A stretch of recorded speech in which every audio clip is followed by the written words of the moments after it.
छान असा चहा उकळला आहे बघा. चुलीवरचा मस्त संध्याकाळचा चहा. आधी एकदा झालेला आहे चहा. त्या मावशींलाही बनवलेला होता. पण नंतर कंटाळा येतो मामांना, मग एकदा चहा बनवावा लागतो. आज भाजीमध्ये बनवायची आहे छान अशी शेवग्याच्या शेंगेची भाजी.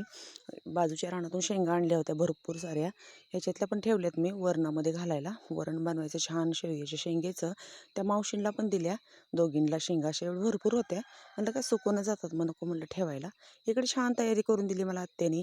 शेंगदाणे कुटून दिलेत, लसूण सोलून दिलेला आहे, कुटून दिलेला आहे. आणि ह्या आहेत आजच्या घेवड्याच्या शेंगा रानात तोडलेल्या. मग काय ते सकाळी भाजीसाठी ठेवलेल्या आहेत. आत्ता बनवायची आहे शेवग्याच्या शेंगेची भाजी. आणि मस्त इकडे चहा उकळून झालेला देते आता मामांना. भाजीला फोडणी घालायला मी तेल घातलं गरम करायला कढईमध्ये.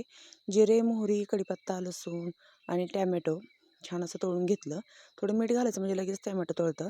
आणि मग छान घरचा येसूर, हळद, बाकी काही नाही, मसाले काही घालत नाही मी. आणि मग मस्त शेवग्याची शेंग घालायची, थोडं वेळ परतायचं. आणि मग इकडे बघा भात पण झालेला आहे माझा तयार. मस्त असा आरावरचा भात, छान असा भात तयार झालेला आहे. आणि इकडे मग भाजी घातली फोडणीला आणि चालू केल्या माझ्या चुलीवरच्या छान भाकरी. ह्या आहेत मकाच्या भाकरी.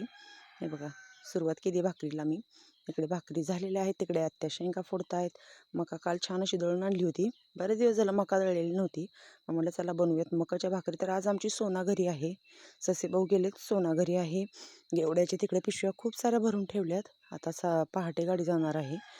आणि इकडे बघा भाजी दाखवते तुम्हाला मी. शेवग्याची शेंगाची छान अशी आरावरती भाजी उकळलेली आहे. हे बघा मस्त छान असा वास सुटलेला आहे. शेंगा खूप छान आहेत, ह्या गावरान शेंगा आहेत. आता ह्याच्यात फक्त शेंगदाण्याचं कूट घालायचं आणि परत थोड्या वेळ झाकून ठेवायचं. तर अशी बनवली आज मी रात्रीच्या जेवणामध्ये मस्त अशी गावरान शेवग्याच्या शेंगाची भाजी. कशी वाटली नक्की कमेंटमध्ये सांगा. आणि चुलीवरच्या छान अशा मकाच्या भाकरी, असा आहे आजचा बेत. तर भेटूया अशाच एका नवीन व्हिडिओमध्ये.